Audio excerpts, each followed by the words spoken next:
Competition போகும்போது அவங்க ஃப்ளைட்டில் வந்திருந்தாங்க. அப்போ வந்து ஃபோட்டோ எடுத்துக்கிட்டாங்க. வந்து வீட்டில் வந்து மெடல்ஸ் வைக்க இடம் இல்லைன்னு நினைக்கிறேன். இன்னும் வாங்கிட்டே இருந்தீங்கன்னா மெடல்ஸ் வைக்கிறதுக்குனே ஒரு வீடு வந்து தனியாக ரெடி பண்ணணும்னு நினைக்கிறேன் மேம். வெளியே இருந்து பார்க்கும்போது எங்களுக்குலாம் அப்படி ஒரு இன்ஸ்பிரேஷன் இருக்குது. உங்களை மாதிரி இந்த துறையில் வரக்கூடிய பெண்கள் அவங்களுக்கு நீங்கள் கொடுக்கக்கூடிய அட்வைஸ் என்னவா இருக்கும்? உங்களோட குழந்தைய வந்து சிலம்பம் கற்றுக்கிறாங்க அண்ட் ஹஸ்பண்டும் வந்து சொல்லி கொடுக்குறாங்க அப்படின்ற ஃபேமிலியே வந்து ஒரு மாதிரி ஸ்போர்ட்ஸ் அந்த ஒரு இதில் தான் இருக்கீங்க. பொண்ணு எப்படி மேம் நீங்கள் கான்ஃபிடன்ஸ் கொடுத்தீங்க? இது வந்து கண்டிப்பாக நான் சொல்லி எனக்கு வந்து எண்டோமெட்ரியோசிஸ் ப்ராப்ளம் இருக்குது. அதாவது அந்த 3 நாள் பார்த்தீங்கன்னா ரொம்ப பெயின். என்னால் பெயின் கில்லர் போடாமல் இருக்கவே முடியாது. டாக்டருமே சொல்லுவாங்க, நீங்கள் எல்லாம் செய்யாதீங்கன்னு சொல்லுவாங்க. வெயிட் 50 கிலோ போடுறேன்னாவே. மேஜர் இன்ஜுரி நீங்கள் ஃபேஸ் பண்ணது என்ன மேம்? இதுக்கப்புறம் வந்து அவ்வளோதான் வெயிட் லிஃப்டிங்கே பண்ண முடியாது அப்படின்ற ஒரு இன்ஜுரி ஃபேஸ் பண்ணியிருக்கீங்களா? அதுலேருந்து எப்படி ஓவர் கம் பண்ணி வந்தீங்க? நேஷனல் பண்ணியிருக்கோம், இன்டர்நேஷனல் பண்ணியிருக்கோம். இன்டர்நேஷனலாக வந்து ஜுவல்லெல்லாம் லோன் வச்சு தான் நம்ம இது வரைக்குமே பண்ணிட்டுருக்கோம். இப்போ வரைக்குமே அதான் பண்ணிகிட்ருக்கோம். இன்ஜுரிஸ் நடக்கும், இது நடக்கும், எல்லாத்தையும் தாண்டி நம்ம ஜெயிக்கணும். ஸ்ரீனிவாசா டூர் நடத்தும் ஆன்மீக சுற்றுலா தொடர்புக்கு 9384854560. சௌபாக்யா home and kitchen appliances. Everest easy chef ஆகுங்கள் சில நிமிடங்களிலேயே. நீங்களே இவ்வளோ ஸ்ட்ரகிள்ஸ் ஃபேஸ் பண்ணுறீங்க.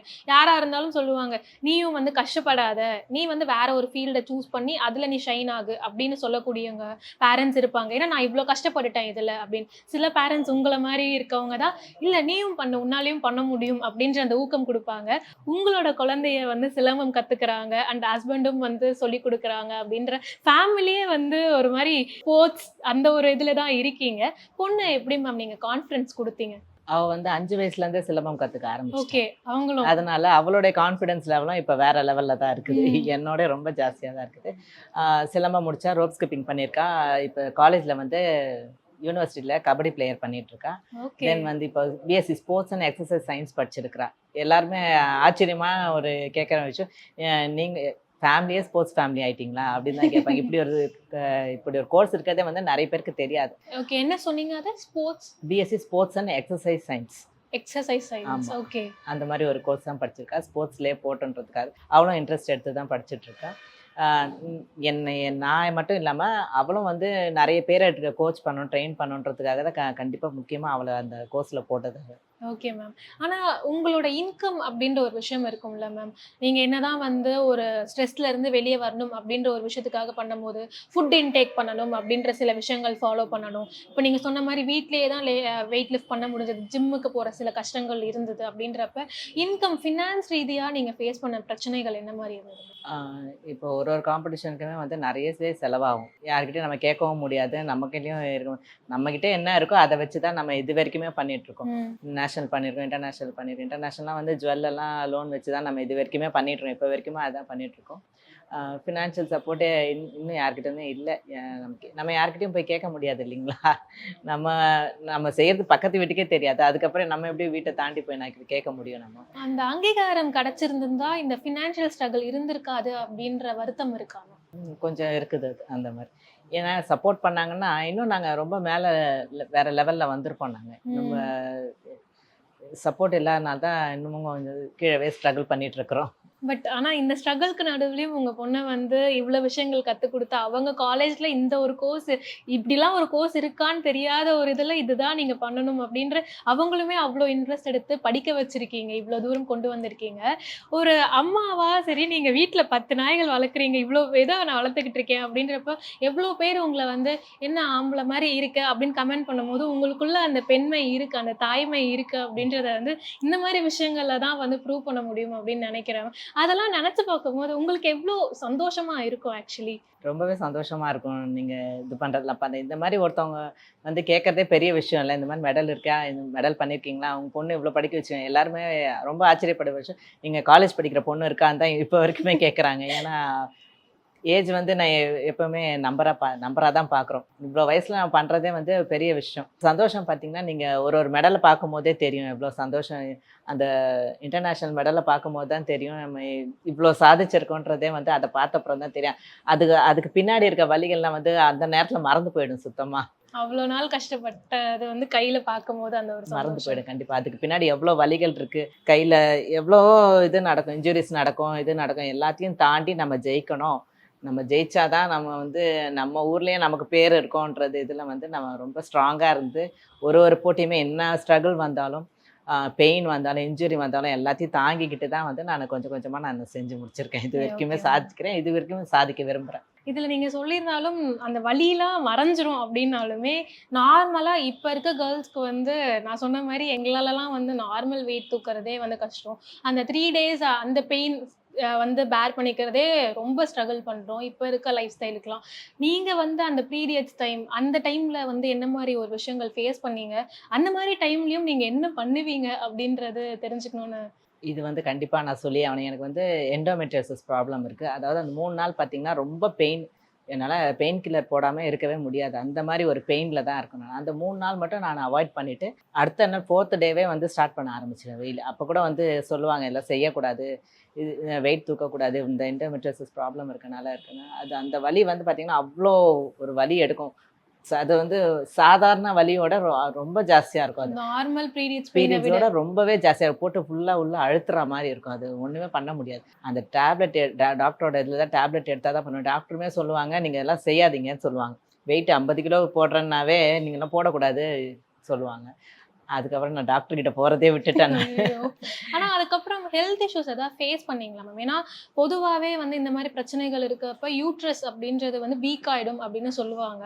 ஆனா நீங்க அதெல்லாம் வந்து என்ன வலிச்சுட்டு போகுதுன்ற அளவுக்கு நீங்க பேசுறீங்க, டாக்டர்ஸ் பார்க்க மாட்டேன் அப்படின்னு. ஆனா உள்ளுக்குள்ள உங்களுக்கு தான் அந்த பெயின் தெரியும்.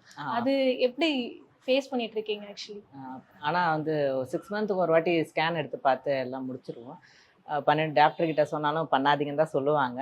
நான் வந்து கொஞ்சம் கொஞ்சமாக ஸ்ட்ரென்தன் பண்ணிவிட்டு அதுக்கான எக்ஸசைஸ் என்னவோ அதெல்லாம் ஸ்ட்ரென்தன் பண்ணிவிட்டு பண்ணிகிட்ருக்கேன். Okay ma'am. இந்த weightlifting and powerlifting இது ரெண்டுத்துக்கான வித்தியாசம் என்னவா இருக்கு மேம்? வெயிட் லிஃப்டிங் பார்த்தீங்கன்னா க்ளீன் அண்ட் ஜெர்க்கு, தலைக்கு மேலே தூக்குறது. இது வந்து நம்ம squat, deadlift, bench press, இதுதான் 3 ஈவெண்ட் இருக்குது. அதில் பார்த்தீங்கன்னா வெயிட் லிஃப்டிங்கில் பார்த்தீங்கன்னா 2 ஈவெண்ட்ஸ் தான் இருக்குது. ஓகே. அந்த பொசிஷன்ஸ் வந்து இன்க்ரீஸ் ஆகுறப்ப தான் இந்த பவர் வந்து சேஞ்ச் ஆகுது. ஃபுட் இன்டேக் அப்படின்றதெல்லாம் வந்து நீங்கள் சொன்ன மாதிரி நார்மலாகவே வந்து இந்த மாதிரி ப்ராப்ளம்ஸ்லாம் இருக்கும் போது ஃபுட் இன்டேக் அப்படின்றது மேஜரான ஒரு விஷயம். இந்த பழங்கள் எடுத்துக்கோங்க, இந்த நட்ஸ் எடுத்துக்கோங்க, இதெல்லாம் சாப்பிடுங்க, அதெல்லாம் சாப்பிடுங்கன்னு சொல்லுவாங்க. உங்களோட ஃபுட் ரொட்டீன் அப்படின்றது என்னவா இருக்கும் மேம்? மார்னிங்ல இருந்து நீங்கள் ஒரு வெயிட் லிஃப்ட் பண்ணணும் அப்படின்னா அதுக்கு என்ன மாதிரி ஃபுட் டயட் வந்து ஃபாலோ பண்ணுறீங்க? இது வந்து பாடி பில்டிங் மாதிரி டயட், ஃபுல் டயட்லாம் இருக்கணுன்ற அவசியம் கிடையாது. நார்மலாக நம்ம சாப்பிட்றோமோ அவ்வளோதான். அவ்வளோ அந்த ஃபுட் இன்டேக் எடுத்தாவே போதும். எக்ஸ்ட்ராவாக நம்ம ப்ரோட்டீனு, எக்ஸு இதெல்லாமே எடுத்தாவே போதும். மற்றபடி எதுவும் வேணாம். ஆனால் வந்து நம்ம வெயிட் வந்து கண்ட்ரோலாக இருக்கணும் இதில் கண்டிப்பாக. ஏன்னா நான் வந்து காமன்வெல்த்து போகும்போது 69, 63ல் இருந்தேன். வெயிட்டு ஜாஸ்தி ஆச்சுன்றது ரொம்பவே அதை மேனேஜ் பண்ணி கஷ்டப்பட்டு வெயிட்டை குறைக்கணுன்றதுக்காக குறைச்சி. எவ்வளோ ஏன்னா இருந்திருக்கணும்? அந்த 60 நம்ம 63லேருந்து 69க்குள்ளே தான் இருக்கணும். அதுக்கு மேலே போச்சுன்னா வந்து நம்ம அங்கே போயும் வேஸ்ட், நம்ம பண்ண முடியாது. அந்த எதில் நாமினேட் பண்ணமோ அதே வெயிட் கேட்டகரிக்குள்ளே தான் இருக்கணும். அதனால அந்த வெயிட் கேட்டகரியை நம்ம மெயின்டைன் பண்ணணும். காம்படிஷனு எதை கொடுத்துருக்குறோமோ 63 கொடுத்தா 63க்குள்ளவே இருக்கணும். அதுக்கு கம்மியாச்சுன்னா சரி, இது வந்து இருக்கக்கூடாது. அந்த மாதிரி. ஓகே. அந்த காம்படிஷன் வந்து இந்த ஒரு ஏகப்பட்ட ஸ்ட்ரெஸ் இருக்கும் ஆல்ரெடி. நாளைக்கு காம்படிஷன், நாளைக்கு வந்து அதை என்ன பண்ண போகிறோம், லாஸ்ட் மினிட்ல என்ன நடக்கும் அப்படின்றதெல்லாம். அந்த முன்னாடி நாள் ஒரு ஃபீலிங் இருக்கும்ல மேம், காம்படிஷன் முன்னாடி நாள், நாளைக்கு காம்படிஷன் நம்ம அதை பண்ணி ஆகணும், மெடல் ஜெயிக்கிறோம் அப்படின்றதெல்லாம் தாண்டி ஃபஸ்ட்டு நம்ம அதை பண்ணிடணுன்ற அந்த ஒரு ஃபீலாக இருக்கும்ல, அந்த முன்னாடி நாள் ஃபீல் எப்படி இருக்கும்? ரொம்பவே கஷ்டமாக பயமாக இருக்கும். நாளைக்கு பண்ண போகிறோம் நைட்டு தூக்கம் கூட வராது. ஏன்னா தூக்கம் ரொம்ப முக்கியம். ஸ்ட்ரெஸ் இருந்தால் வந்து நம்மளால் கண்டிப்பாக பண்ண முடியாது.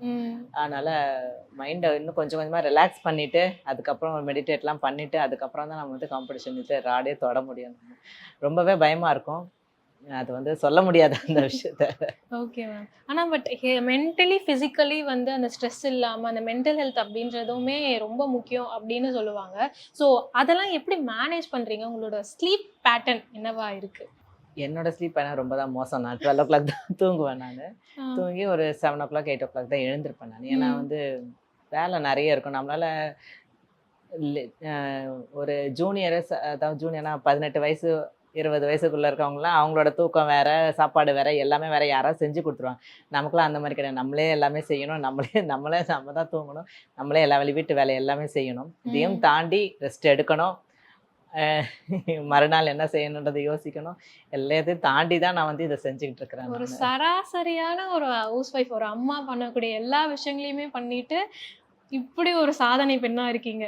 இல்லைன்னா வீட்டில் விட மாட்டாங்கல்ல.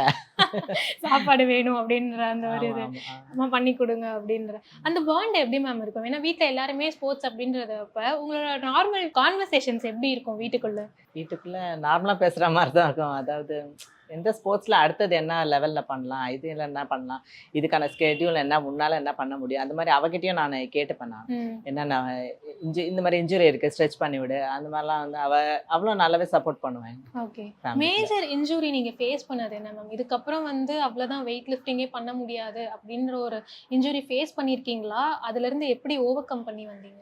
வேர்ல்ட் காம்படிஷன் மங்கோலியாவில் நடந்தும்போது முடிச்சிட்ட, காம்படிஷன் முடிஞ்சு இறங்கி ரேம்பில் வரும்போது நீ ட்விஸ்ட் ஆகிட்டு அங்கேயே வீங்கிட்டு திருப்பி பார்த்தா லிக்மெண்ட் டியர், ஏசிஎல் டியர் 2 டியர் இருக்குது. ஆப்ரேட் பண்ணி தான் ஆகணும். 6 மந்த்து ரெஸ்ட் எடுக்கணும். நாங்கள் அதுக்கப்புறம் கஷ்டப்பட்டு அதெல்லாம் ரெடி பண்ணிவிட்டு பண்ண முடியாதுன்னு நினச்சேன். அப்புறம் ஒரு ஏஷியா பண்ணணுமேன்ட்டு கண்டிப்பாக அதுக்காக இது பண்ணி உடம்பை ரெடி பண்ணி நீ எல்லாம் ரெடி பண்ணிவிட்டு இப்போ அதே நார்மல் லெவலுக்கு வந்துடுச்சு எனக்கு.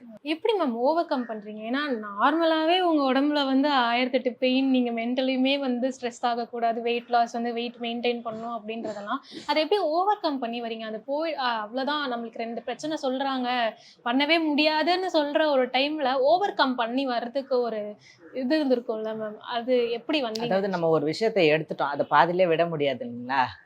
அதனால அவ்வளோதான். அதான் அதை கண்டிப்பா அது முடிச்சே ஆகணும். ஒரு வேர்ல்ட் லெவல் முடிச்சாகணும், இன்டர்நேஷனல் லெவல் முடிச்சே ஆகணுன்ற இது நிறையவே இருந்துச்சு எனக்கு. இதை பாதியில எடுத்ததை பாதியில விடக்கூடாது, அதை கண்டிப்பா அதை முடிச்சே ஆகணுன்றதுல ரொம்ப கான்ஃபிடென்ட்டா இருந்தேன். நீங்க நீ இன்ஜுரி ஆயிருந்தது அப்படின்னு சொன்னீங்களா மேம்? என்ன மாதிரி மெடிசன்ஸ் எடுத்துக்கிட்டீங்க? நேச்சுரலா இருக்கக்கூடிய மெடிசன் மெத்தட்ஸா, இல்ல டாக்டர்ஸ் கன்சல்டேஷன்ல என்ன மாதிரி ஒரு மெடிசன் எடுத்துக்கிட்டீங்க? நேச்சுரலாவே எடுத்துக்கிட்டேன். நேச்சுரல் மெடிசன் தான். பொதுவா எல்லாருமே இப்ப டயட் ஃபாலோ பண்றேன், நான் என் பாடியை பில்ட் பண்றேன் அப்படின்றாங்க. ஆனா உங்களை மாதிரி பர்சன், பிளேயர்ஸ், கேம்ஸ்ல இருக்கவங்களுக்கு இந்த ஃபுட் டயட் தான் முக்கியமானது. அதுவும் உங்களை மாதிரி எல்லாம் வெயிட் தூக்கணும்னா என்ன சாப்பிடணும் அப்படின்றதே எனக்குலாம் தெரியல. அப்படி இருக்கு. நீங்க உங்களோட ஃபுட் டயட்டை என்ன மாதிரி ஃபாலோ பண்றீங்க? என்ன மாதிரி ஃபுட்ஸ் எல்லாம் இன்டேக் கண்டிப்பா நான் பண்ணிப்பேன் அப்படின்ற ஒரு விஷயம் ஃபாலோ பண்றது என்ன? இதுக்கு பார்த்தீங்கன்னா ஹெல்த்தியான ஃபுட்டு கண்டிப்பாக தேவை. நம்ம ஜங்க் ஃபுட்ஸ்லாம் சாப்பிடவே முடியாது. ஹெல்த்தியான ஃபுட்டு இருந்தால் தான் நம்ம உடம்பு மெயின்டைன் ஆகும், பாடி வெயிட் மெயின்டைன் ஆகும்.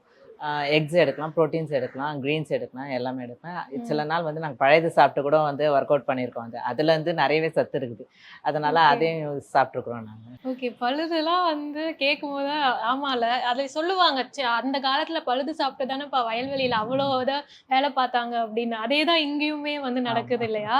Okay ma'am. பட் ஆனால் உங்களோட ஃபுட் ரொட்டீன் அப்படின்றத ஃபாலோ பண்ணுறதுக்கான விஷயங்கள், காலையில் இந்த மாதிரி இருக்கும் சாப்பாடு, மதியம் இது, ஈவினிங் இது, நைட் இது, அந்த மாதிரி ஏதாவது ஸ்ப்ளிட் பண்ணி உங்களோட டயட் இருக்குமா? அது எப்படி இருக்கும்? கண்டிப்பாக அதை ஸ்ப்ளிட் பண்ணி தான் சாப்பிடணும். இந்த மாதிரி ப்ரோட்டீன்ஸ் தனியாக, கார்போ தனியாக, இதெல்லாம் தனித்தனியாக பிரித்து தான் சாப்பிடணும். நைட்டு சப்பாத்தி, மதியம் பார்த்திங்கன்னா கொஞ்சம் ரைஸு, வெஜ்ஜிஸு. காலையில் பார்த்திங்கன்னா லைட் ஃபுட்டாக தான் சாப்பிடணும். ஏன்னா காலைல ஒர்க் அவுட் பண்ணுறதுனால லைட் ஃபுட்டாக எடுத்துகிட்டு ப்ரோட்டீன் எடுத்து அதுக்கப்புறம் நிறைய கொஞ்சம் ஹெவியான ஃபுட்ஸை சாப்பிடலாம். Okay ma'am. முதல் அங்கீகாரம் எங்கே கிடைச்சது? யார் பப்ளிக்ல இப்போ பார்க்கும்போது மேபி ஏதோ ஒருத்தர் 2 பேராவது நம்மளை ரெகக்னைஸ் பண்ணி நீங்கள் தானே அந்த பர்சன் அப்படின்னு கேட்கும் போது அந்த ஒரு ஃபீல் இருக்கும்ல, அந்த மாதிரி ஒரு விஷயம் நடந்ததா? எப்படி இருந்தது அந்த மொமெண்ட் அப்படின்றது? நிறையவே இப்போ உங்களை டிவியில் பார்த்துருக்கேன், யூடியூப்பில் பார்த்துருக்கேன், அதில் பார்த்துருக்கேன். ரொம்ப சந்தோஷமாக இருந்துச்சு. நீங்களா அதுன்னு கேட்கும்போது அப்புறம் கூட ஒரு செல்ஃபி எடுத்துக்கிறேன். ஃபர்ஸ்ட்லாம் நான் ஆசைப்படுவேன், யாருக்கா எடுத்துக்கும் போது நம்ம கூட யாரும் செல்ஃபி எடுத்துக்க மாட்டாங்களான்னு ரொம்பவே ஆசைப்படுவேன் நான். இப்போ பார்த்தீங்கன்னா எங்கே பார்த்தாலும் செல்ஃபி எடுக்கும் போது ரொம்ப சந்தோஷமா இருக்குது. ஓகே. ஃபேமிலி கூட போகும்போது, நம்ம தனியாக போகும்போது எடுத்தா கூட ஓகே, அந்த சந்தோஷம் கம்மியாக தான் இருக்கும். நம்ம குடும்பத்தோட எங்கேயாவது போகும்போது அந்த ஒரு ரெகனைசேஷன் கிடைக்கும் போது ஒரு தனி சந்தோஷம் வரும் இல்லையா? அந்த மாதிரி மொமெண்ட் இவங்க இப்படி கேட்டாங்க, அது ஒரு என்னால் மறக்கவே முடியாது அப்படின்னா ஒரு நெகிழ்ச்சியான சம்பவம் என்னவா இருக்கு? ரொம்ப சந்தோஷமா இருக்கு. அந்த மாதிரி ஃபேமிலி பார்க்கும்போது, அவங்க பார்க்கும்போது இவங்க நம்மள மட்டும் ஃபோட்டோ எடுத்துக்கிறாங்கன்னா ரொம்ப சந்தோஷமாக இருக்கும். பொண்ணுமே கேட்பான், என்ன கொஞ்சம் கொஞ்சமாக ஃபேமஸ் ஆகிட்டு வரியான்னு கேட்பான். ஓகே. அந்த ஒரு சந்தோஷம். சந்தோஷம். இப்ப நீங்க ஆல்ரெடி நிறைய விமர்சனங்களையும் வந்து கமெண்ட்ஸையும் ஃபேஸ் பண்ணியிருந்திருப்பீங்க. ஒரு ஃபேமிலி ஃபங்க்ஷன் அப்படின்னு போகும்போது, ஒரு குடும்பம் ரீதியா வந்து ஒரு நிகழ்ச்சியில் நம்ம கலந்துக்கும் போது, அவங்க உங்களை பார்க்குற விதம், ரிலேட்டிவ்ஸ் என்னதான் ஃபேமிலி கூட இருக்கவங்க சப்போர்ட் பண்ணாலும், ரிலேட்டிவ்ஸ் வந்து இருப்பாங்க இல்லையா? அந்த ஒரு எல்லாரும் இருக்க அந்த ஒரு இடத்துல உங்களுக்கான விஷயம் எப்படி இருந்தது? அவங்களும் வந்து ரொம்ப சந்தோஷப்படுவாங்க. இது வந்து நம்ம ஃபேமிலிக்குள்ள ஒரு பொண்ணா இருந்துட்டு இவ்வளோ வயசுல இதை பண்றியன்றது வந்து ரொம்ப சந்தோஷம். அவங்களுமே வந்து கை கொடுத்து ரொம்ப சப்போர்ட் பண்ணுவாங்க. ஃபோன் பண்ணி விஷ் பண்ணுவாங்க. போயிட்டு வந்ததுமே எல்லாருமே யூடியூப் லிங்க் அனுப்பிச்சுட்டா யூடியூப்ல பார்த்துட்டு நான் பார்த்தேன்ட்டு அங்கேயே அங்கே இருக்கும்போதே ஃபோன் பண்ணி சந்தோஷமா இருக்கும். ரொம்ப சந்தோஷமா இருக்கும். எல்லாருமே ஃபோன் பண்ணி ஒரு வயசானவங்க எங்கள் அத்தை ஒருத்தவங்க அவங்க வந்து ஃபோன் பண்ணி பேப்பரில் பார்த்துட்டு சொல்லுவாங்க, இந்த மாதிரி அவனை பார்த்தேன் காலையில் பேப்பரில் வந்தது பார்த்தேன்ற போது அவங்க வயசு 80 வயசு 82 வயசு. அவங்க ஃபோன் பண்ணி சொல்லுவாங்க, எனக்கு இந்த மாதிரி பார்த்தேன், ரொம்ப சந்தோஷமா இருக்கு, நல்லா இருக்கணும். அந்த மாதிரி அவங்களுடைய ஆசீர்வாதம் தான் வந்து என்னை இது வரைக்கும் ரொம்ப கொண்டு வந்திருக்குது. மேம், இன்னொரு சீக்ரெட் வந்து எங்களுக்கு தெரிஞ்சிருக்கு இப்பதான். ஆக்ட்ரஸ் அபிராமி மேம் வந்து உங்களோட பெரிய ஃபேனாமே. ஆமா, ஒரு காம்படிஷன் போகும்போது அவங்க ஃப்ளைட்ல வந்திருந்தாங்க. அப்போ வந்து ஃபோட்டோ எடுத்துக்கிட்டாங்க. வந்து நாங்கள் அவங்க அவங்க கூட வந்து உங்ககிட்ட இல்லை நாங்கள் அவங்க கூட ஃபோட்டோ மேம் ஒரு செல்ஃபி எடுத்துக்கணும்னு கேட்கும்போது நாங்களாம் இந்த மாதிரி பவர் லிஃப்டிங் காம்படிஷன் போகும்போது சொன்னபோது, அப்படியா நீங்கள் தான் ரியல் ஹீரோஸ், நாங்களாம் வந்து சும்மா தான், நான் தான் அவங்க கூட எடுத்துக்கணுன்ட்டு கண்டிப்பாக எடுத்துக்கிட்டாங்க. அது ரொம்ப ஓகே. சந்தோஷமா இருந்துச்சு அது. அவங்க ஒரு லெவல்ல இருந்து நீங்க அவங்க கூட செல்ஃபி எடுத்துக்கும் போது அவங்க உங்ககிட்ட டக்குன்னு வந்து நான் அவங்க கூட செல்ஃபி எடுத்துக்கிறேன்னு சொல்ற அந்த ஒரு விஷயம் வந்து அந்த மொமெண்ட் நீங்க அதாவது எதிர்பார்த்தீங்களா? நிறைய காம்படிஷன் முடிச்சுட்டு வரும்போது செலிபிரிட்டிஸும் வருவாங்க. ஒரு வாட்டி அனுராக் காஷ்யப்.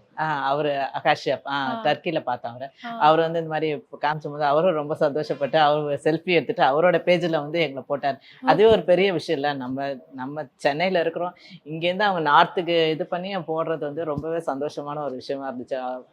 அவர் இன்ஸ்டால போட்டுட்டு அதை வேற எங்களுக்கு அனுப்பிச்சார். அவரு ரொம்ப ஓகே. சந்தோஷமா இருந்துச்சு அது. அது எதிர்பார்த்தீங்களா? நார்மலா இல்ல, இல்ல. பார்த்துட்டு விட்டுருப்பாரு அப்படின்ற ஆமா, ஒரு இதுல ஆமா. இருக்கும்போது அவர் அந்த விஷயம் பண்ணும்போது எப்படி எதிர்பார்ப்பு இருந்ததா? இது ரொம்பவே இருந்துச்சு. அந்த மாதிரி ரொம்ப தாங்க முடியல. அவருடைய அந்த மாதிரி இன்ஸ்டா பேஜ்ல பார்க்கும்போது இவங்க தான் ரியல் ஹீரோஸ்ன்னு சொல்லும் போதே அப்படியான்றது வந்து ரொம்பவே சந்தோஷமா இருந்துச்சு. மேம், பொதுவாவே வந்து நிறைய பேருக்கு இந்த ஒரு சந்தேகம் இருக்கு. இந்த மாதிரி ஒரு ஸ்போர்ட்ஸ்ல இருக்காங்க அப்படின்றப்ப நீங்க வந்து உங்களோட நகைகளெல்லாம் அடமானம் வச்சு தான் வந்து ஒவ்வொரு காம்படிஷனுக்கும் நாங்க போயிட்டு இருக்கோம் அப்படின்னு சொல்றீங்க. நிறைய பேர் இந்த ஒரு கேள்வி கேட்டிருப்பாங்க. இவ்ளோ பண்ணி எதுக்காக இவ்ளோ பண்றீங்க? ஃபர்ஸ்ட் ஆஃப் ஆல் இதனால உங்களுக்கு என்ன கிடைச்சிட போகுது? அந்த மெடலை தாண்டி உங்களுக்கு என்ன கிடைக்க போகுது அப்படின்னும், அந்த நகைகள்லாம் இருந்தா உங்க பொண்ணுக்கு வந்து நல்லபடியா கல்யாணம் பண்ணி கொடுக்கலாம், இன்னும் நல்லா படிக்க வைக்கலாம் அப்படின்ற விமர்சனங்கள்லாம் இருந்திருக்கும். உங்க காது படவே வந்து நிறைய பேர் பேசியிருப்பாங்க. அந்த ஒரு விஷயங்களை எப்படி பாக்குறீங்க? நிறைய பேர் நீங்க கேட்குற மாதிரியே தான் நிறைய பேர் கேட்குறாங்க. இந்த மாதிரி சொல்லுவாங்க. நம்ம காதுல சொல்லணும் பின்னாடி சொல்லிட்டு தான் இருப்பாங்க. நம்மளை பத்தி பேசிக்கிட்டு தான் இருப்பாங்க பின்னாடி. அந்த காசு இருந்தா பொண்ணுக்கு கல்யாணம் பண்ணலாமே, பொண்ணுக்கு நகை போடலாமேன்னு தான் சொல்லுவாங்க. பொண்ணுக்கு நகை போட்டு கல்யாணம் பண்ணிட்டு அப்புறம் நான் ஒண்ணுமே பண்ண முடியாதுல்ல. நான் என்ன சாதிச்சேன்றது தான் நான் வெளியே வரணும். அதுக்காக தான் நான் இவ்வளோ கஷ்டப்படுறேன். நான் பொண்ணு அந்த காசை வச்சு நான் அவளுக்கெல்லாம் பண்ணிட்டா வந்து எனக்கு என்ன இருக்கும்? ஒண்ணுமே இருக்காதுல்ல. அவளுக்கு எப்போ கல்யாணம் அவளுக்கு ஒரு ஸ்டேஜ் வரும்போது கண்டிப்பா அதெல்லாம் செய்ய தான் போறோம். அதை வந்து யாரும் தடுக்க போறது கிடையாது. நம்மளோட அதுக்கு முன்னாடி நம்ம சாதிக்கணும்னு ஒண்ணு இருக்கு இல்லையா? சாதிக்கிறது தான் வந்திருக்கிறோம் நம்ம. இந்த துறையை ஒரு 10 வருஷத்துக்கு முன்னாடி நான் எடுத்தேன் நான். அதுல சாதிச்சு முடிச்சாதான் வந்து எனக்கு அதுல ஒரு திருப்தி இருக்கும். அதுக்கப்புறம் நான் செய்ய வேண்டியது அவளுக்கு கண்டிப்பா செய்ய வேணும். அதனால பேசுறவங்க வந்து பேசிட்டு தான் இருப்பாங்க. அதெல்லாம் வந்து அது வந்து இன்னும் வந்து எனக்கு ஜாஸ்தியா நான் இது அடுத்த கொடுக்குது லெவல் எனக்கு. போறேன் ஆமா, அப்படின்ற அந்த ஒரு இது அடுத்த வெறி லெவலுக்கு வந்துருது. கண்டிப்பா அவங்க பேசுறதுலாம் வந்து நல்லதுக்கு தான் நான் நினைச்சுக்கிறேன். நான் அப்பதான் பேசுங்க வந்து உனக்கு அப்படின்ற மாதிரி. பட் இருந்தாலும் இந்த ஒரு சந்தேகம் இருக்கும்லம்மா. இவ்வளோ கஷ்டப்பட்டு நீங்க போறீங்க, இவ்வளோ கடன் வாங்கி செலவு பண்ணி நீங்க அங்க போறீங்க அப்படின்றப்ப கேஷ் ப்ரைஸ் இருக்காதா உங்களுக்கு? நீங்க அதை வச்சு வந்து திருப்பி இது பண்ணிக்க மாட்டீங்களா? அதனால உங்களுக்கு காசு வருதா? அப்படின்ற ஒரு விஷயமே கேள்வியுமே வருது. அதுக்கான பதில் என்னவா இருக்கு? நிறைய பேர் கேட்குறாங்க, கேஷ் ப்ரைஸ் இருக்குதா, கோல்டு தானே அது, சில்வர் தானே அதுன்னு கேட்குறாங்க. அதெல்லாம் நம்ம ஆரம்பத்தில் ஆரம்பிச்சப்போ நம்ம இதை நம்பி தான் நம்ம செய்யலையே. இவங்க இது கொடுப்பாங்கன்றது நம்ம எந்த காலத்துலையும் இப்பயும் நாங்கள் செய்யலை. நம்ம இது பண்ணுறோம் அவ்வளோதான். நம்மளால முடிஞ்சது எனக்கு ஒரு வாய்ப்பு கிடைச்சது, அதை நான் வந்து நான் செஞ்சிட்ருக்கிறேன் அவ்வளோதான். இன்னும் வாய்ப்பு வரப்பெல்லாம் நான் செஞ்சுட்டு தான் இருப்பேன். அவங்க கொடுப்பாங்க இவங்க கொடுப்பாங்க நம்பி நான் இதில் இறங்கலை. நான் ஒரு காரியத்தை எடுத்துட்டோம், அதை முடித்து சாதிச்சு பெரிய லெவலில் போகணுன்றது தான் என்னுடைய ஆசை. ஆனா இந்த மாதிரி காம்படிஷன்ஸ் போகும்போது கேஷ் ப்ரைஸ்லாம் உண்டா? அந்த மாதிரி காம்படிஷன்ஸும் இருக்கா? அது சில காம்படிஷன்ஸ்லாம் கொடுக்குறாங்க. அப்போ நான் பண்ணுற இதில் அப்போலாம் கொடுக்க மாட்டாங்க. இப்போல்லாம் வர இதுலலாம் கொடுக்குறாங்க. அதையும் நாங்கள் பார்ட்டிசிபேட் பண்ணிட்டு தான் இருக்கிறோம். Okay ma'am. உண்மையாவே நீங்க சொன்ன மாரி அதெல்லாம் உண்மையான கோல்டா? அதெல்லாம் உண்மையான சில்வரா? அப்படிலாம் கேட்கும்போது எப்படி இருக்கும்? அவங்களுக்கு நீங்க சொல்ற பதில் என்னவா இருக்கும்? ஒலிம்பிக்லயே அவங்க கொடுக்கறது கோல்டு கிடையாது, பிளேட்டட் தான் கோல்டு. எல்லாருக்கும் அவங்க யாருக்குமே தெரியாது இல்லைங்களா? நம்ம அவங்க கொடுக்கறது கோல்டு தான்னு நிறைய பேர் நினச்சிருக்காங்க. இப்போ வரைக்குமே நினச்சிட்டு இருக்காங்க நேஷனலில் கொடுக்கறது. இல்லை, அவங்களுக்கு எக்ஸ்பிளைன் பண்ணுறது தான் நம்ம, அவங்களுக்கு புரிய வைக்கணும் நம்ம. அந்த ம். மாதிரிலாம் இல்லைன்றது. இல்ல இந்த மாரி தான் பிளேட்டட் தான் அப்படின்ற அந்த ஒரு விஷயம் இருக்கும். Okay ma'am. இந்த ஒரு விஷயம்லாம் இவ்வளோ மெடல் வாங்கி நீங்க வந்து கையில புடிச்சு வீட்ல வந்து மெடல்ஸ் வைக்க இடம் இல்லைன்னு நினைக்கிறேன். இன்னும் வாங்கிட்டே இருந்தீங்கன்னா, மெடல்ஸ் வைக்கிறதுக்குன்னே ஒரு வீடு வந்து நீங்க தனியா ரெடி பண்ணணும்னு நினைக்கிறேன் மேம். ஒரு மெடல் கையில புடிச்சுட்டு அப்படி நிக்கும்போது, உங்கள வந்து நீங்க எப்படி பார்க்குறீங்களோ இல்லையோ, வெளிய இருந்து பார்க்கும்போது எங்களுக்கெல்லாம் அப்படி ஒரு இன்ஸ்பிரேஷன் இருக்கு. உங்கள மாரி இந்த துறையில வரக்கூடிய பெண்கள் வராங்க அப்படின்னா, அவங்களுக்கு நீங்க குடுக்கக்கூடிய அட்வைஸ் என்னவா இருக்கும்? பயப்படாமல் வரணும் ஃபஸ்ட்டு இந்த கேமுக்குள்ளே வரணும். வந்தாலும் பயப்படக்கூடாது. ஆரம்பிச்சிட்டாங்கன்னா அதை வந்து தொடர்ந்து செஞ்சுட்டே இருந்து, எப்படி நான் ஒரு லெவலுக்கு வந்துருக்கணும், அவங்களும் அதே லெவலுக்கு வரணும், இதுக்கு மேலேயும் வரணுன்றது தான் என்னோட ஆசை. Okay ma'am. ஆனா இந்த மாதிரி ஒரு விஷயம் இருக்கு. பெண்களால இந்த மாதிரி ஒரு ஸ்போர்ட்ஸையுமே விளையாட முடியும். இப்படி ஒரு கேமையும் விளையாட முடியும். அப்படின்ற ஒரு விழிப்புணர்வு, அவேர்னஸ் அப்படின்றது உங்க பொண்ணு இந்த ஒரு கோர்ஸ் படிக்கிறான்றதே நிறைய பேர் இங்க தெரியாத ஒரு கோர்ஸா இருக்குல்ல. அந்த மாதிரி தெரியல, இது தெரிஞ்சுக்கணும், இதை பத்தி நிறைய அவேர்னஸ் கொண்டு வரணும்னு நினைக்கிற விஷயம், அதை எப்படி பண்ணலாம் அப்படின்றது உங்களோட பெர்ஸ்பெக்டிவ்ல இருந்து சொல்லுங்க. இப்போ நான் எப்படி பண்ணுறேன்றது சொல்லிட்டேன். நான் என்கிட்ட இவ்வளோ டாக்ஸ் இருக்குது, பீஜன்ஸ் எல்லாத்தையும் தாண்டி தான் நான் செய்கிறேன். அதே மாதிரி வந்து அவங்களுக்கான ஒரு பெண்கள் வந்து இந்த டைம் எடுத்துக்கணும். அவங்களுக்கான ஒரு டைம் இருக்கணும். ஃபிட்னஸ், நம்ம ஃபிட்டாக இருக்கணும் அப்படின்ற ஒரு அவங்க மனசில் வைக்கணும். அந்த மாதிரி நம்ம வரணும்ன்ற நிறைய யூடியூப்ஸ் இருக்குது, இது இருக்குது. அவங்களுடைய வீடியோஸ்லாம் பார்க்கலாம். பார்த்தாவே நானே வந்து அந்த மாதிரி தான் வந்திருக்கேன். யாரோட இதை பார்த்து தான் நான் வந்திருக்கேன். என்னோட மாஸ்டர் பார்த்திங்கன்னா, அவருக்கு 63 வயசு. அவர் பாடி பில்டர், அவர் மிஸ்டர் இந்தியா, மிஸ்டர் வேர்ல்டு இப்போ ஜெயிச்சுட்டு வந்திருக்கேன், மிஸ்டர் ஜெயராமன். அவரோ தான் என்னோட இன்ஸ்பிரேஷன். அந்த மாதிரி அது மாதிரி நானும் ஒருத்தருக்கு இன்ஸ்பிரேஷனாக இருக்கணும்னு தான் ஆசைப்பட்றேன். என்னை பார்த்து நிறைய பேர் வரலாம். அவங்க அந்த மாதிரி தொடர்ந்து அவங்க வந்து பார்த்துக்கிட்டே இருந்தாங்கன்னா, வீட்டில் வேலைங்களை மட்டும் செய்யாது, அவங்களுடைய உடம்புலையும் கான்சென்ட்ரேட் பண்ணி நம்மளால முடியுன்றதை அவங்க நினைக்கணும். வந்தால் வந்து இன்னும் நிறைய பெண்கள் வந்து வெளியே வருவாங்க. மேம், இப்படி பேசும்போது மென்டல் ஹெல்த் தான் இதுக்கு ரொம்ப முக்கியம் அப்படின்றது. ஏன்னா என்னதான் சுற்றி இருக்கவங்க பேசினாலும் ஃபஸ்ட்டு ஃபிசிக்கலாக ஸ்ட்ராங்காக இருக்கமோ இல்லையோ, மென்டலி நம்ம ஸ்ட்ராங்காக இருக்கணும் அப்படின்றது தான். உங்களோட மென்டல் ஹெல்த்தை வந்து மெயின்டைன் பண்ணிக்கிறது, இல்லை இப்படி ஒரு வரணும்னு நினைக்கிறவங்க மென்டல் ஹெல்த்தை இப்படிலாம் வச்சுக்கோங்க அப்படின்னு, இதுதான் முக்கியம் அப்படின்னு சொல்லக்கூடிய விஷயம் என்னவா இருக்கும்? கோவமாக பேசக்கூடாது, காமாக இருக்கணும். எது வந்தாலும் நம்மளால் முடியுன்ற நம்பிக்கை வைக்கணும் ஃபஸ்ட்டு. நம்மளால் எந்த இது அந்த பெண்கள்னாலே அந்த மாதிரி சாதிக்கக்கூடிய இவர்கள் தான் நினச்சிக்கிட்டு, நம்மளால் எல்லாத்தையும் செய்ய முடியுன்றதை வந்து கண்டிப்பாக அவங்க தாட்டில் கொண்டு வரணும். அப்போ வந்தாங்கன்னா கண்டிப்பாக ஜெயிப்பாங்க எல்லாருமே. ஸ்ரீனிவாசா டூர் நடத்தும் ஆன்மீக சுற்றுலா. தொடர்புக்கு 9384854560. Saubhagya Home and Kitchen Appliances. Everest easy chef. Chef ஆகுங்கள் சில நிமிடங்களிலேயே.